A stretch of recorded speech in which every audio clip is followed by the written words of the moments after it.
project Brain Map is a project that was initiated by a Goethe Institute in Tbilisi in Georgia, and then spread to other Goethe Institutes in the post-Soviet realm. The masterclass is about to sort of create a network between artists who were born in a certain country but then migrated, in this case, to Germany, and to foster the exchange between Germany and Moldova.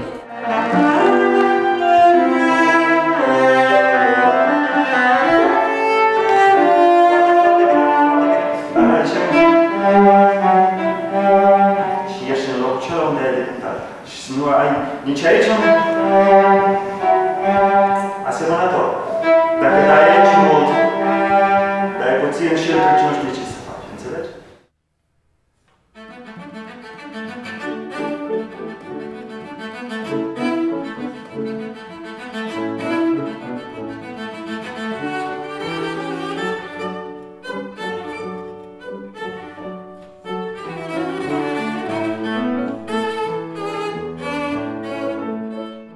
Eu consider că acest proiect este unul foarte binevenit și foarte important atât pentru studenți cât și pentru profesori, fiindcă permite să fim în contact cu o personalitate care cunoaște la fel de bine atât realitatea noastră, cât și vine dintr-o altă realitate spre care noi, zicem așa, tindem. Marin Smișnoi este absolventul Academiei noastre de mai de mult, după care și-a făcut studiile la Conservatorul Tchaikovsky. Astfel, putem spune că a pornit cu o școală foarte, foarte bună, dar și-a continuat studiile mai departe în Occident și acum este așa un fel de punte între aceste două școli, două tradiții culturale mari, tradiția rusă și tradiția occidentală.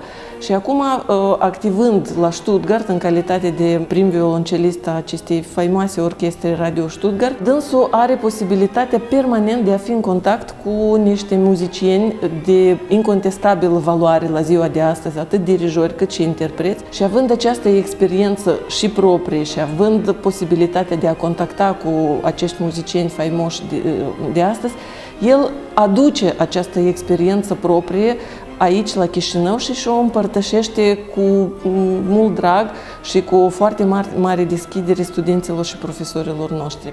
Он violoncelist сам, да, но я бы не сказала, что он просто violoncelist. Он в первую очередь музыкант с большой буквы, который действительно может подсказывать что-то не только струнникам, да, violoncelistам, скрипачам, альтистам, но и пианистам, и духовикам. Prima lecție care am învățat de la domnul Marin Smișnoi a fost de a gândi altfel, de a gândi mai larg, de a nu a cânta poate cum e scris chiar pe note sau ceva de genul ăsta, doar și cântăm o lucrare care necesită diferite caractere între noi.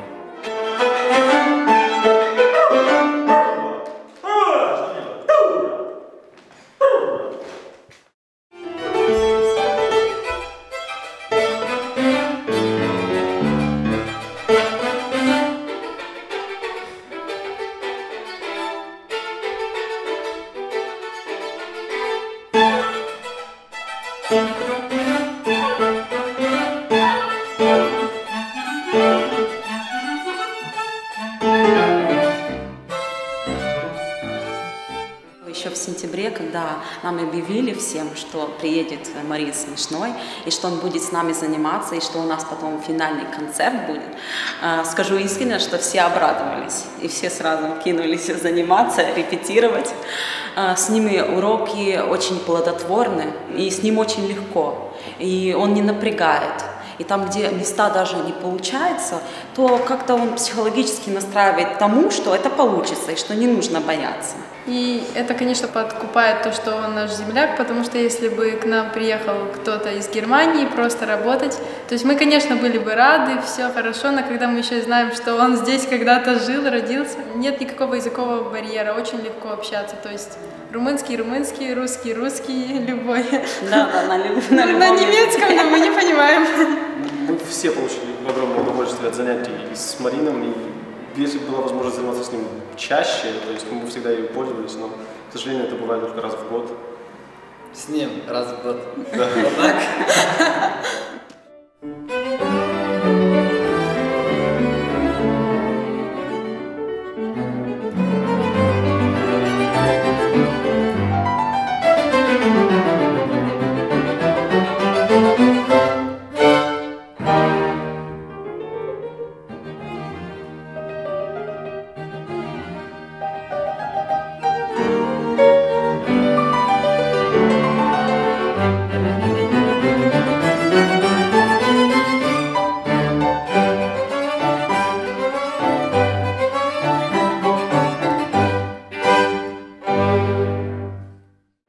Anul trecut am participat tot în concert, dar anul trecut am avut ideea de a coopera împreună cu studenții și am participat în ansambluri.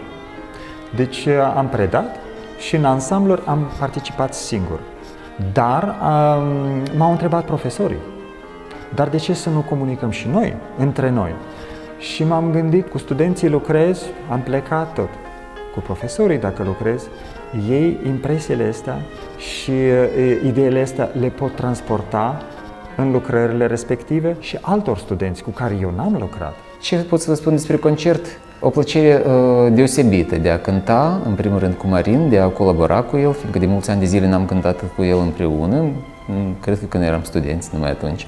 O comunicare între muzicieni, ca un final, un concert, lucrarea în quintetul de Brahms foarte, foarte complicată. În cele 40 de minute, pentru mine pe scenă, erau cam ca vreo 15. Deci spațiul dimensional de timp s-a restrâns.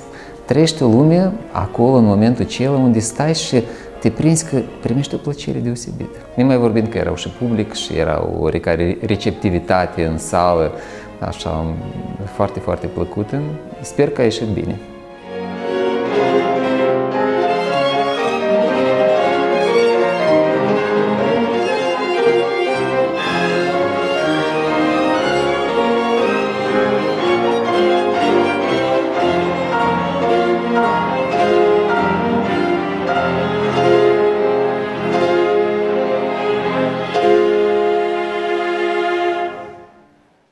După părerea mea, e un proiect foarte binevenit aici la noi. Este ceva nou, ceva foarte interesant, mai ales cu un asemenea muzician precum este domnul Smișnoi, care este un muzician de talie internațională, și acești elevi, acești studenți, cred că au mult ce să acumuleze de la un asemenea muzician. Хочу поблагодарить всех тех, которые способствовали тому, чтобы Марин Смешной приехал сюда и работал с нами, и чтобы мы имели с ним чудесное мгновение. Îmi pare bine că deja al doilea an acest proiect are loc și faptul că domnul Smișnoi a acceptat și anul acesta să vină, pentru noi este un semn bun. Înseamnă că are cu cine lucra, are pentru cine veni și asta nu poate decât să ne bucure. Ideea mi s-a părut foarte interesantă și anul ăsta am realizat-o, așa după cât îmi pare, cu mare succes, pentru că profesorii sunt foarte deschiși. Am comunicat împreună, toți împărtășim toate ideile, toate impresiile și ajungem la un rezultat comun. Și de aia eu aș zice, e un rezultat foarte bun.